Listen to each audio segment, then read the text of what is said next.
자, 여러분 잘 들으셨나요? 자, 사업용 토지가 되기 위한 요건 지난 시간에 살펴봤죠. 자, 그래서 사업용 토지가 되기 위한 요건은 1, 2, 3 중 하나만 충족을 하면 된다고 했습니다. 자, 그래서 양도일 직전 3년 중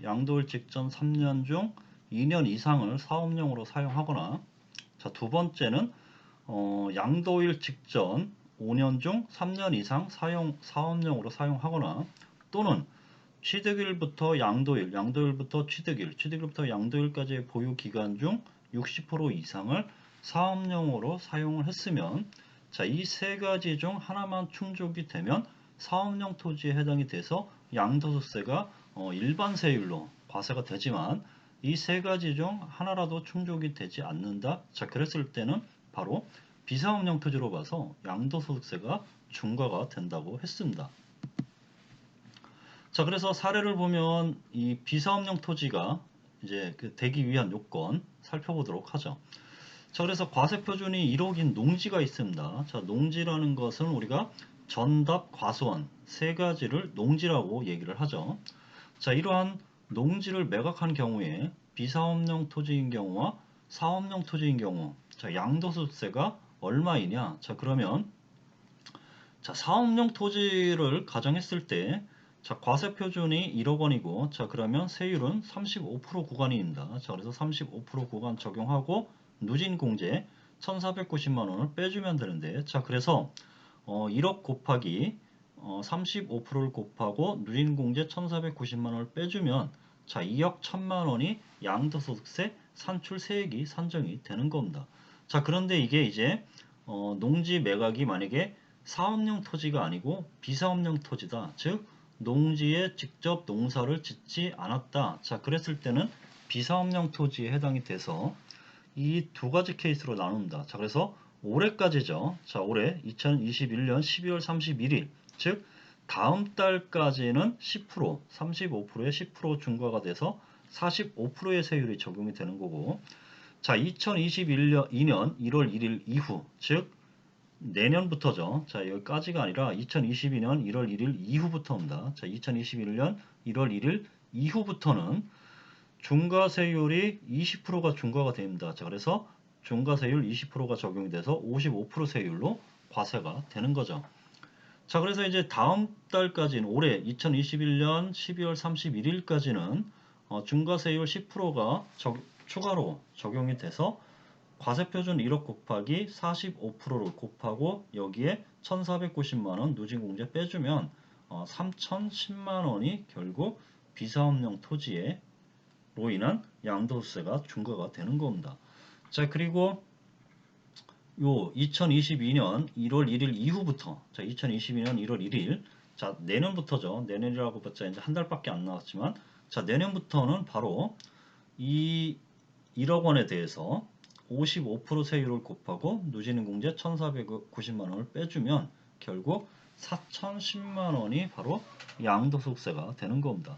자, 그래서 이 농지 같은 경우는 사업용 토지, 즉 사업용 토지가 되기 위한 요건 1, 2, 3 중 하나만 충족이 되면 사업용 토지로 봐서 과세표준 1억 원에 곱하기 35% 적용을 해서 2,010만 원의 양도소득세가 산정이 되는 거고, 자, 만약에 이 농지가 사업용 토지가 되기 위한 요건 1, 2, 3 중 하나라도 충족되지 못했다. 자, 그러면 비사업용 토지에 해당이 돼서, 자, 이러한 비사업용 토지는 올해까지죠. 자, 다음 달 2021년 12월 31일까지는 중과세율 10%, 즉 기본세율의 10% 중과된 45%의 세율이 적용이 돼서 3,010만 원의 양도소득세가 산정이 되는 겁니다.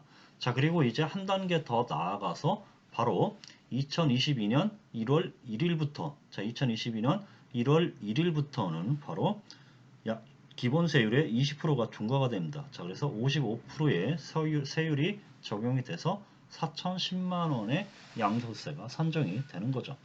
자, 그러면 지금 내년부터 이렇게 비사업용 토지에 대한 양도세 중과 20%로 중과를 하고 장기보유 특별공제를 배제하는 이유는 바로 상반기 때죠. 자, 3월인가 4월에 LH 투기 LH 직원이 농지를 개발이 이루어지기 직전에 바로 그 농지를 미리 매각을 해서 투기 행위가 이루어져서 자 그러한 투기 행위를 방지하고자 만들어진 제도가 바로 이 비사업용 토지에 대해서 중과세율을 적용하고 장기부의 특별공제 배제를 하고 자 그 다음에 조금 이따 살펴보겠지만 주말농장 있죠. 자 주말농장 1000제곱미터 원래 농지는 농사를 짓기 위한 농업인만 농지를 살 수가 있습니다. 자 그런데도 불구하고 농업인이 아닌 이 도시 사람들도 농지를 살 수 있는데 자 그게 바로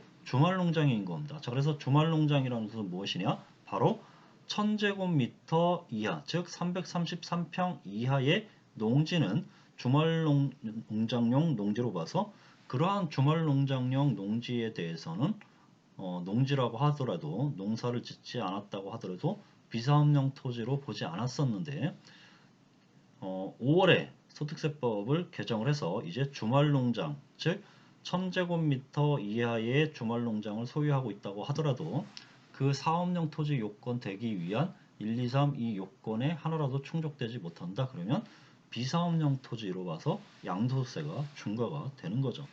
자, 이 주말농장에 대한 비사업용 토지 원래 비사업용 주말농장에 대해서는 비사업용 토지로 보지 않고 사업용 토지로 봐서 주말농장 양도 차익에 대해서는 일반세율로 과세를 했었는데 자 그러한 주말농장까지 비사업용 토지로 봐서 양도소득세가 중과가 되는 겁니다. 자 그렇게 한 이유는 바로 LH 사태, 투기 사태 때문에 그렇게 제도가 만들어졌는데 근본적인 원인은 뭐 개선도 하지 않고 LH 같은 경우는 지금 그대로 있죠.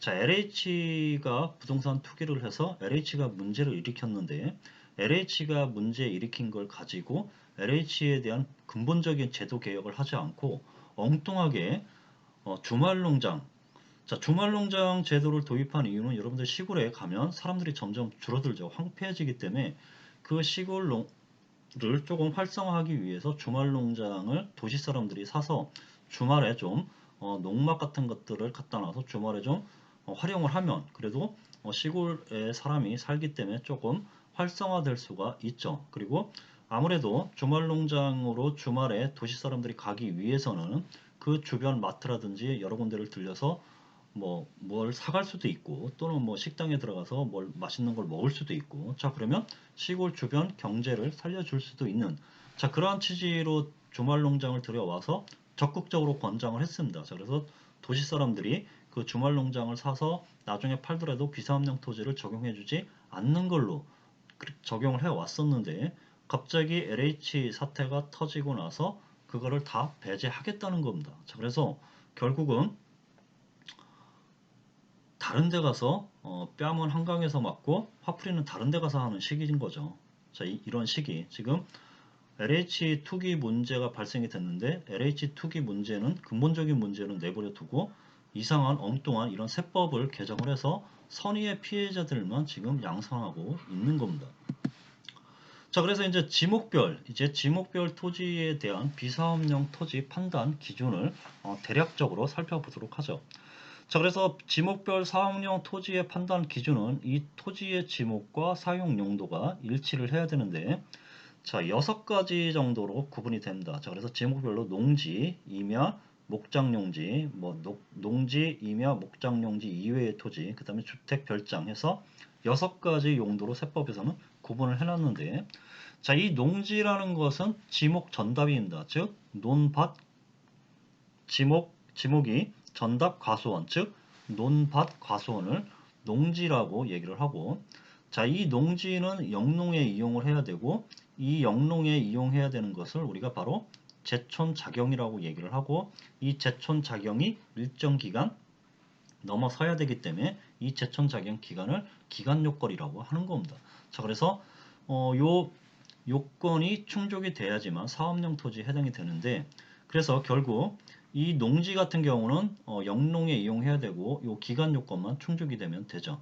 자 그리고 이제 임야 같은 경우도 임지로서 산으로 이용을 해야 되고 이 임야 같은 경우도 기간 요건으로서 제촌 요건만 충족이 되면 되는 겁니다. 자 그래서 면적이라든지 면적 기준 요건은 충족되지 않아도 되고 농지나 임야는 자, 그 다음에 농지 임야를 하더라도 지역 기준은 충족이 돼야 되는데, 자, 이렇게 도시지역 내 이외의 지역, 그러니까 주거지역이라든지 상업지역이라든지 공업지역 이외의 지역에 대해서만 농사 제천자경을 해서 농사를 진 것만 사업용 토지로 보는 거지. 자, 도시지역 내 주거지역이라든지 상업지역이라든지 공업지역 내에 해당되는 그 지역에 농지가 있다. 자, 그러면 그러한 농지는 제천자경을 했다고 하더라도 바로 양도세, 비사업용 토지로 봐서 양도세가 중과가 되는 겁니다. 자, 그 다음에 임야 같은 경우는 뭐 제한이 없고, 자, 목장용지 같은 경우는 축산업에 활용을 해야 되는데 도시지역에 있으면 안 되고 도시지역 밖에 있어야 됩니다. 자, 그리고 가축별 뭐 사육 두수와 면적이 있고, 자, 축산업을 영위를 해야 되죠. 자, 그 다음에 이제 기타 농지, 임야, 목장용 이외의 토지는 별도로 살펴볼 겁니다. 자, 그래서 뭐 건축물 부속 토지 같은 경우는 기준 면적이 이어야 되고, 자, 나대지라는 것은 무엇이냐? 자, 나대지라는 것은 바로 토지 위에 아무것도 없는 것을 나대지라고 얘기를 하는 겁니다. 자, 그래서 이런 나대지 상태로 있을 때 뭐 이게 뭐 주차장이다 또는 아니면 사업용으로 쓰는 뭐 우리가 쉽게 얘기하면 뭐 고물상이다, 하치장, 고물상 얘기하는데, 자, 이런 것들은 업종별 수익금의 기준이 충족이 되면 사업용 토지로 본다는 겁니다. 자, 이래서 요 농지, 임야, 목장용 이외의 토지는 추후에 다시 세부적으로 살펴보고, 자, 별장용 부속 토지다, 별장 부속 토지다 그러면 별장 부속 토지는 바로 비사업용 토지가 되는 겁니다. 자, 그리고 주택 부수 토지. 자, 주택이라는 것은 주택 토지가 있고 그 위에 건물 주택이 있고 그 밑에 토지를 바로 주택 부수 토지라고 얘기를 하는 겁니다. 자, 이런 주택 부수 토지가 도시지역은 5배까지는 사업용 토지로 보고 도시지역 밖은 10배까지는 사업용으로 보고 5배, 10배가 초과됐다. 자, 그러면 비사업용 토지로 봐서 그 주택 부수 토지라고 하더라도 도시지역이다 5배를 초과한 부분에 대해서는 바로 비사업용 토지로 봐서 양도세가 중과가 되는 겁니다. 자, 그래서 이 실수요 목적은 기간 요건으로서 바로 이 1, 2, 3 요건에 충족이 돼야 되는데, 자, 1, 2, 3 요건 중 하나만 충족이 되면 사업용 토지가 되는 거고, 이러한 사업용 토지가 되기 위한 요건이 바로 요 지역 기준, 면적 기준, 실수요 목적, 즉 기간 기준, 기간 요건을 다 충족이 돼야 비사업용 토지가 아닌 사업용 토지가 되는 겁니다. 자, 그래서 여기 보면 뭐 건축물이 있죠. 자, 건축물이 뭐 자가타가 있는데, 자, 이 얘기는 무슨 얘기냐?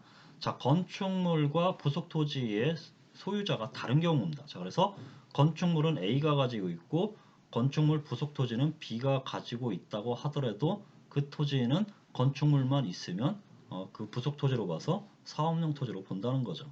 자, 나대지 같은 경우도 뭐 하치장, 예를 들어서 고물상이다. 그러면 고물상을 내가 뭐 운영해도 되고, 아니면 그 토지를 임대를 줬는데 임차인이 고물상을 이용을 했다. 자, 그래도 사업용 토지로 사업용으로 사용한 걸로 보겠다는 겁니다.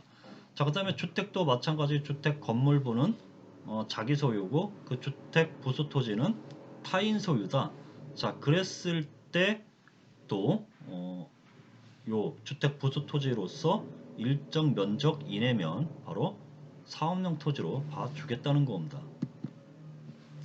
자, 그래서 이제 지목별 토지에 대한 비사업용 토지 판단으로서 이 바로 이제 농지부터 살펴보도록 하겠습니다. 자, 농지라는 것은 이제 사업용으로 사용을 해야 되는데, 자, 농지를 사업용으로 사용한다는 얘기는 무슨 얘기냐? 바로 농사를 져야 된다는 겁니다. 자, 그래서 농사를 짓는다는 것은 무슨 의미냐? 바로 제천자경을 해야 된다는 거죠. 자, 그러면 농지라는 것은 농사용 토지로서 지목이 전답 과수원을 농지라고 얘기를 하는 겁니다.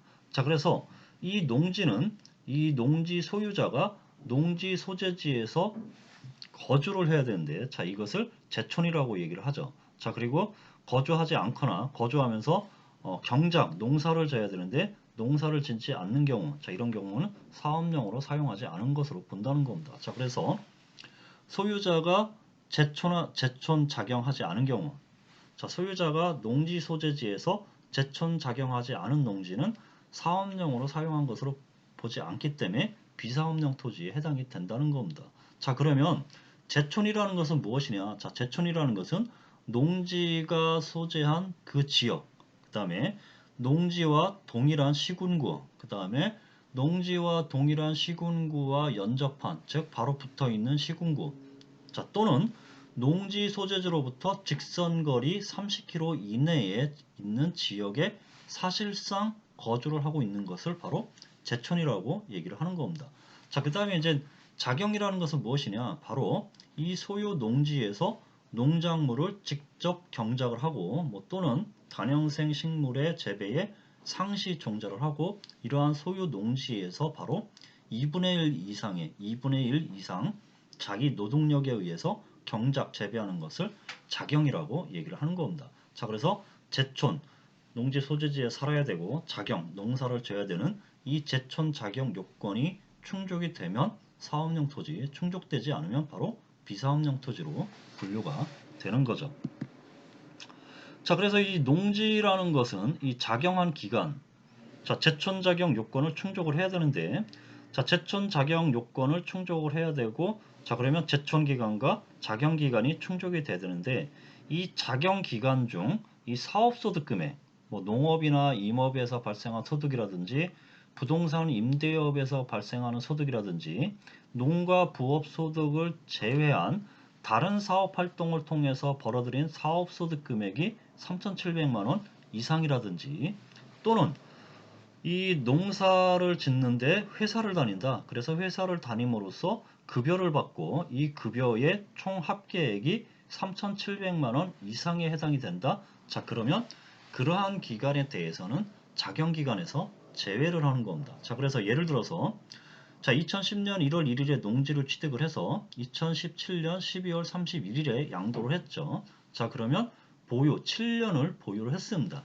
자, 그리고 2015년 11월 1일부터 자, 양도 시점인 바로 2017년 12월 31일, 즉 2년 2개월까지는 제촌작용을 한 경우죠. 자, 이때 비사업용 토지에 해당이 돼서 양도소득세가 중과되는지를 한번 살펴보는 겁니다. 자, 그러면 사업용으로 사용한 기간, 즉 제촌작용을 따져보면 자, 제촌작용은 결국 자, 2015년 11월 1일부터 2017년 12월 31일 양도 시점까지 2년 2개월을 제촌작용했습니다. 그래서 제촌작용한 기간은 2년 2개월이고 자, 그러면 양도일 직전 5년 중 3년 이상 제촌작용했냐? 안 했죠. 2년 2개월뿐밖에 안 했기 때문에 자, 충족되지 않습니다. 첫 번째.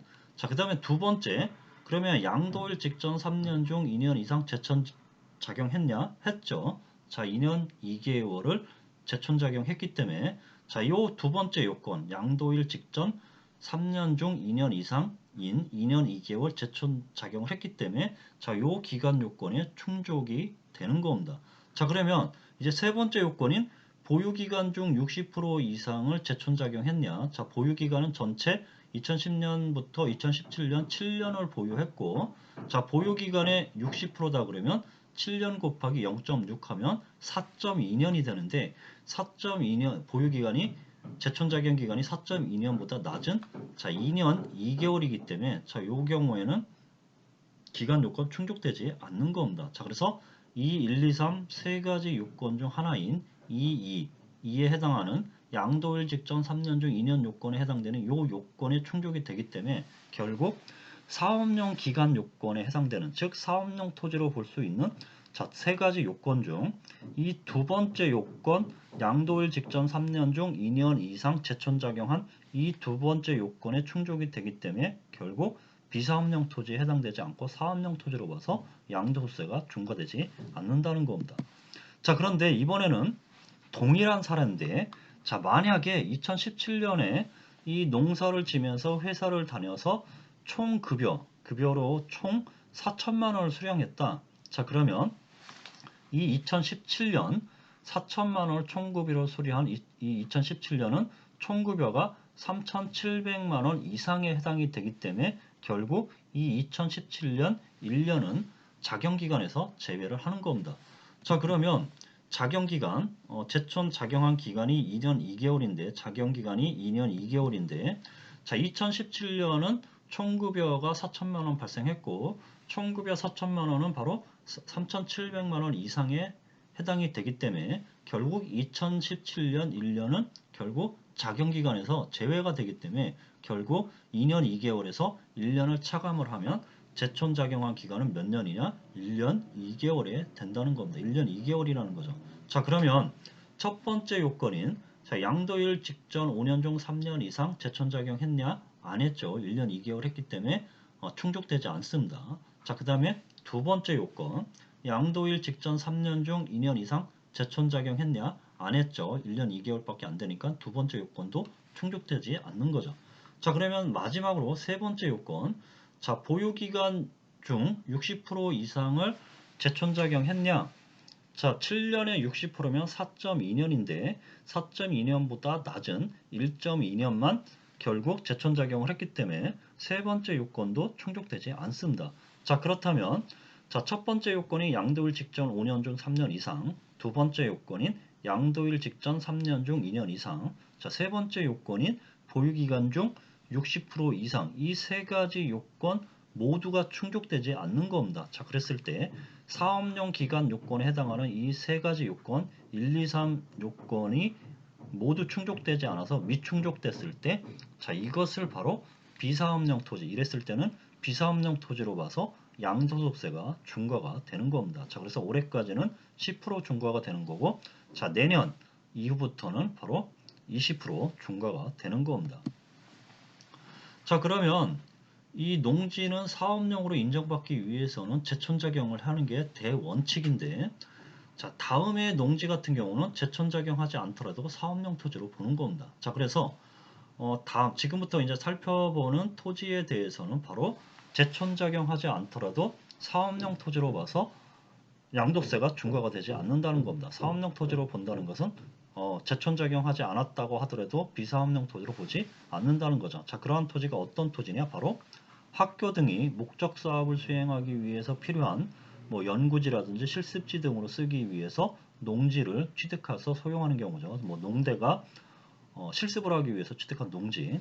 자, 그 다음에 두 번째, 자, 이 1000제곱 미만의 주말 체험 영동 농지로서 그 면적 계산은 세대원 전부가 소유하는 총 면적으로서 1000제곱 미만의 주말 체험 영동 농지. 자, 이것을 우리가 쉽게 주말 농장이라고 얘기를 하고, 자, 이 주말 농장에 대해서는 원래 재촌작용하지 않더라도 사업용 토지로 봐서 주말 농장을 양도했을 때 양도세 중과를 하지 않았었는데, 자, 이 규정을 바로 3월에 터진 LH 사태로 바로 2021년 5월 4일 날 삭제를 해버렸습니다. 자, 그래서 이 주말 농장을 이제 2021년 5월 4일 비사업용 토지로 보지 않는다는 이 규정을 바로 삭제를 했기 때문에, 자, 이제 주말 농장을 판다. 올해까지 팔면 10% 중과의 장기보유 특별공제는 적용이 되는데, 자, 내년에 기존에 소유하고 있던 주말 농장을 가지고 있는 주말 농장을 팔았다. 그러면 20% 양도세가 중과가 되고 장기보유 특별공제까지 배제가 되기 때문에 자, 어마어마한 양도세가 과세가 될 겁니다. 자, 그러면 주말 농장을 폐지한 이유가 뭐냐? 비사업용 토지에서 제외한 이유가 뭐냐? 바로 투기 목적으로 토지를 소유하는 것을 방지하기 위해서 주말 농장을 소유하는 농지를 사업용 토지의 범위에서 제외를 한 겁니다.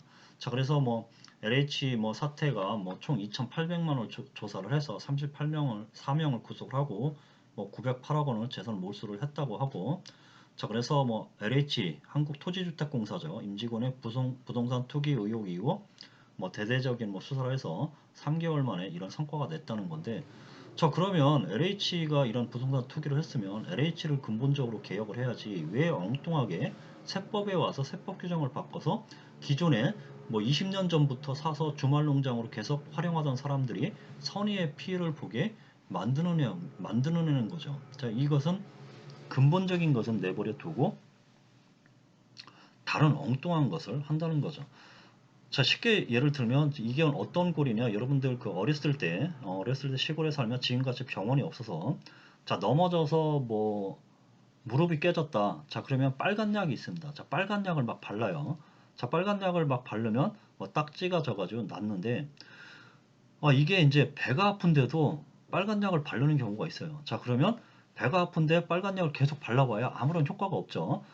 자, 무릎이 깨져가지고 거기다가 빨간 약을 바르면 상처가 안 옵니다. 딱지가 저 상처가 안 오는데. 자, 배가 아픈데 배에다 빨간 약을 아무리 많이 발라봐야 배가 안 아프지 않죠.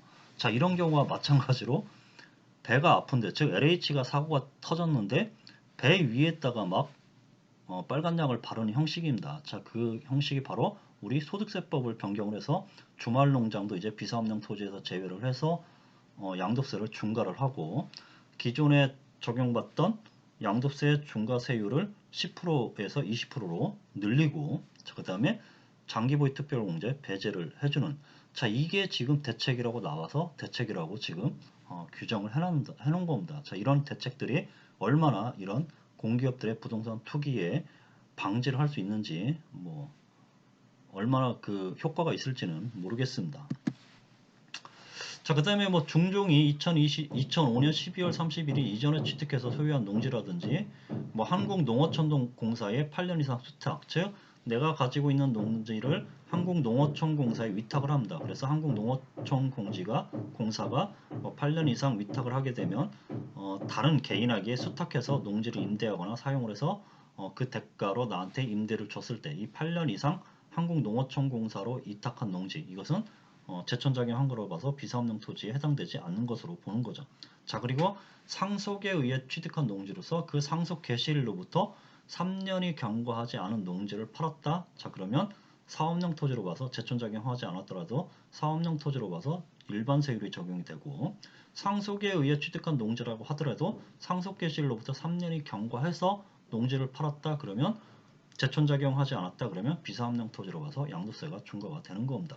자, 그 다음에 직계 존속이라든지 배우자가 8년 이상 토지 농지 소재지에서 거주하면서 직접 경작한 농지라든지 임야라든지 목장용지로서, 자, 이런 것을 뭐 피상속이라든지 증여자가 이미 8년 이상 그 토지지에서 토지 소재지 농지 소재에서 직접 경작을 했다. 자, 이러한 농지를 직계 존속이라든지 해당 배우자로부터 상속받는 또는 증여받는 상속인이라든지 증여인은 이미 피상속인 증여자가 8년 이상의 제천작용 기간을 이미 넘어서기 때문에, 자, 그랬을 때 이 상속인 그러니까 수중인 증여받는 자는 제천작용하지 않더라도 이미 피상속인과 증여자가 8년 이상 제천작용을 했기 때문에, 자, 이러한 경우에는 비사업용 토지가 아닌 사업용 토지로 봐서 양도소득세가 중과가 되지 않는 겁니다. 자, 그 다음에 이제 도시지역 이외의 지역에 있는 토지에 대해서는 제천작용 여부에 불문하고 비사업용 토지에 해당이 되는 겁니다. 자, 그래서 도시지역의 주거지역, 상업지역, 공업지역, 자, 요 세 가지 지역에 대해서 소재한 토지에 대해서는 제천작용 여부 불문하고 비사업용 토지에 해당이 되는 겁니다.